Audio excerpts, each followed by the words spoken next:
les gens ont du mal à se soigner parce qu'ils n'ont pas l'argent. Et la santé coûte cher en Côte d'Ivoire.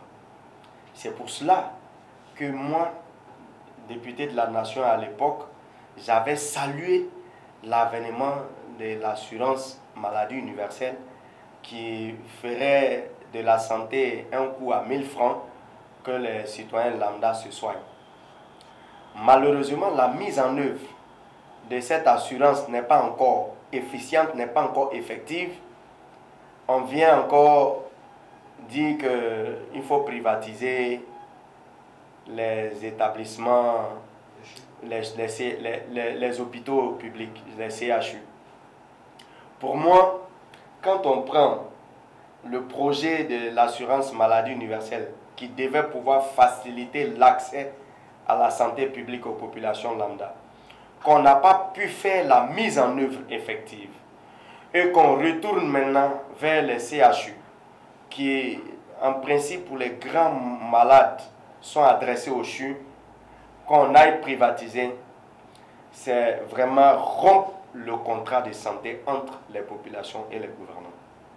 Pour moi, c'est la symbolique de l'échec de la mise en œuvre de la gouvernance dans le domaine de la santé. Regardez déjà l'accès aux hôpitaux publics. Les gens ont des difficultés. Les gens se plaignent des médecins qui prennent de l'argent alors qu'on dit par exemple les césariennes sont gratuites. On n'a pas encore sécurisé ce secteur. La mise en œuvre des soins dans les hôpitaux publics connaissent véritablement un recul. Parce que les populations attendaient du projet de société du président de la République l'amélioration de leur accès à la santé. Aujourd'hui, là, quand on prend les 8 ans, ce n'est pas amélioré. J'ai été député pendant 2012-2016, député suppléant 2016 à maintenant. À mon cabinet ici, chaque jour, je reçois des malades, pour certains pour des opérations. J'ai dû voir avec une organisation non gouvernementale, l'ONG La Vie, pilotée par mon jeune frère Soro Simon, pour opérer 1020 personnes de la hernie ici à Bobo. Ce sont des gens à qui on donnait une facture de 100 000 francs à 200 000 francs, alors que ce sont des artisans qui gagnent leur pain à fournir de l'effort. Donc ils finissent par déclarer la hernie. Ceux-là, ce sont des indigents. C'est à ceux-là que l'assurance maladie universelle devrait pouvoir s'adresser pour que véritablement ils puissent se soigner, soigner leurs enfants, soigner leurs femmes. Ils n'arrivent pas à le faire. Beaucoup meurent ici à Abobo. L'échantillonnage est ici. Ils meurent parce qu'ils ne peuvent pas se soigner. Il y en a qui viennent ici, ils pleurent. Je les mets sur une liste d'attente. J'arrive à faire opérer 100, 200, 300. Aujourd'hui, nous sommes à 1021. Imaginez-vous, s'il n'y avait pas cette politique à visage humain que je pratiquais, avec le soutien financier du président du comité politique, son Excellence Guillaume Soro, avec l'appui technique de son jeune frère, Soro Simon, président de l'ONG La Vie, les 1020 personnes allaient pouvoir trouver la santé où? Chaque jour, ils vont à l'hôpital, on dit consultation, non, c'est arrivé au stade de l'opération, on ne peut pas, facture 100 000, 150, 200 000. Quand ils ressortent, ils n'y vont pas. Certains restent à la maison, ils traînent la maladie pendant 15, 20 ans. Pendant ce temps, leurs enfants, puisqu'ils ne vont pas au travail, leurs enfants ne vont pas à l'école. Ils n'arrivent plus à surveiller leurs enfants. Parce que la maman est obligée d'aller vendre galettes ou aller faire quelque chose pour nourrir les enfants. Quand elle ne vient pas, les enfants sont dans les rues. Ces enfants-là, ils deviennent quoi? Ils finissent par devenir des bandits. Vous voyez, santé, éducation, sécurité, les trois sont liés. Si on n'arrive pas à maîtriser en tant que gouvernant ces trois secteurs, la gouvernance nationale a échoué. À beau avoir les indices, la croissance à 2 chiffres, la croissance à 3 chiffres, tant qu'on ne mesure pas l'impact de cette croissance-là sur l'amélioration des 3 secteurs concernant les populations, on doit pouvoir dire que ça n'a pas marché. Aujourd'hui, privatiser les CHU, les transformer en chose comme on appelle un centre hospitalier public, c'est la consécration de l'échec dans le secteur santé publique. Parce que la santé publique doit être gérée par les pouvoirs publics pour que les populations les plus démunies aient accès dans une politique sociale à la santé. Si ça, on n'arrive pas, on va être gouvernant en haut, très loin de ces populations, parce qu'on ne vit pas les réalités des populations.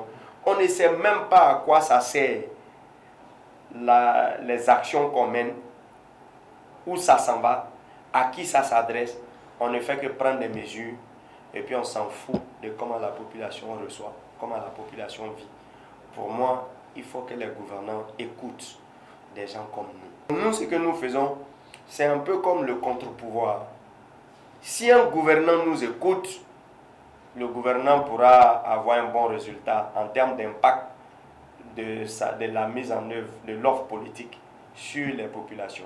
Si le gouvernant ne nous écoute pas, le gouvernement va partir et puis nous on va venir. Quand on était dans l'opposition à l'ERD, on critiquait ça. Aujourd'hui, on continue de critiquer.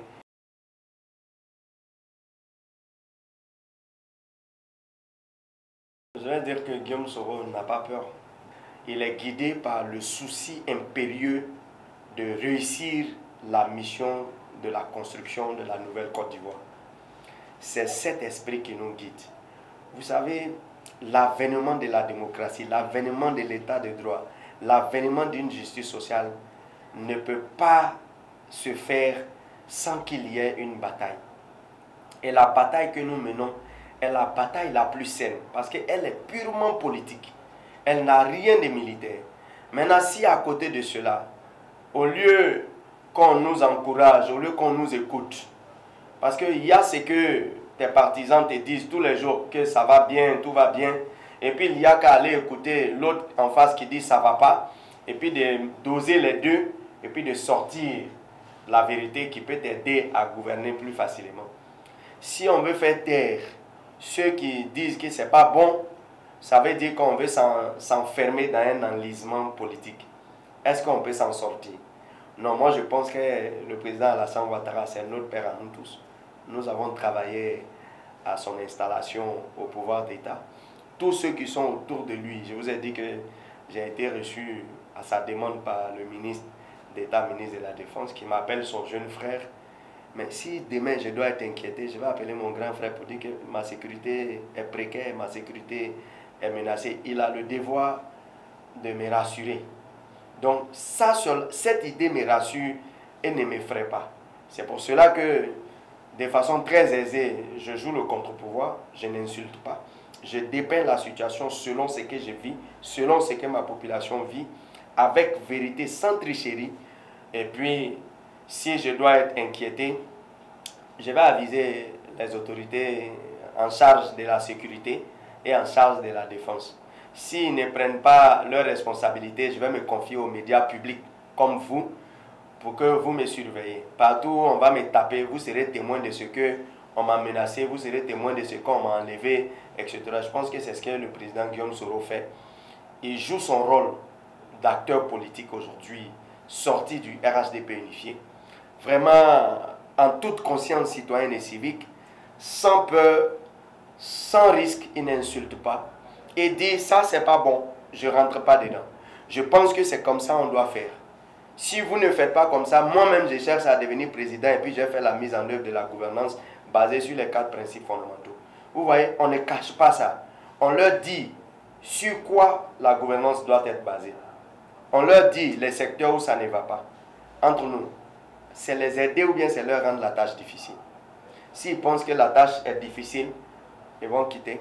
Et puis nous, on va venir, on va faire la mise en œuvre de la gouvernance. Je ne pense pas que ce soit un gouvernement qui, malgré tout ce qu'on dit, malgré tout ce qui s'est passé, puisse continuer à nous inquiéter. Souvent aussi, on vous effraie parce qu'on ne veut pas que vous parlez. Quand vous parlez, puis on sent que vous n'êtes pas effrayé, on vous laisse tranquille. Voilà, nous, on fait partie de ces gens-là. Sinon, on n'allait pas mener le combat qui a envoyé Alassane Ouattara au pouvoir. Nous, aujourd'hui, on nous dit, vous dites toujours, oui, c'est vous qui avez fait, Alassane est venu au pouvoir. Maintenant, faites vous-même, vous allez venir au pouvoir. Maintenant, on crée notre parti, le Rassemblement pour la Côte d'Ivoire. On doit nous inquiéter aussi. Non, je pense que c'est un instrument qui va nous conduire en 2020 au pouvoir.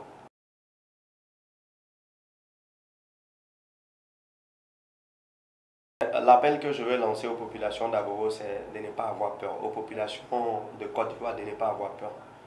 D'opérer le libre choix de militer dans le parti qu'ils veulent. D'opérer le libre choix de critiquer la gestion des gouvernants. Parce que ce sont des citoyens ivoiriens à qui la politique s'adresse. Je veux leur dire que nous, aujourd'hui, nous avons été déçus par la mise en œuvre de la gouvernance locale et nationale. Nous avons créé un instrument qu'on appelle le Rassemblement pour la Côte d'Ivoire, qui fait la promotion des valeurs, qui donne la parole aux citoyens lambda, qui joue le contre-pouvoir, mais qui est un instrument de conquête et d'exercice du pouvoir d'État avec son excellence Guillaume Soro. Je voudrais dire à la population ivoirienne que cet instrument est né le 16 février 2019. Cet instrument est à leur disposition. Nous sommes installés sur l'étendue du territoire national.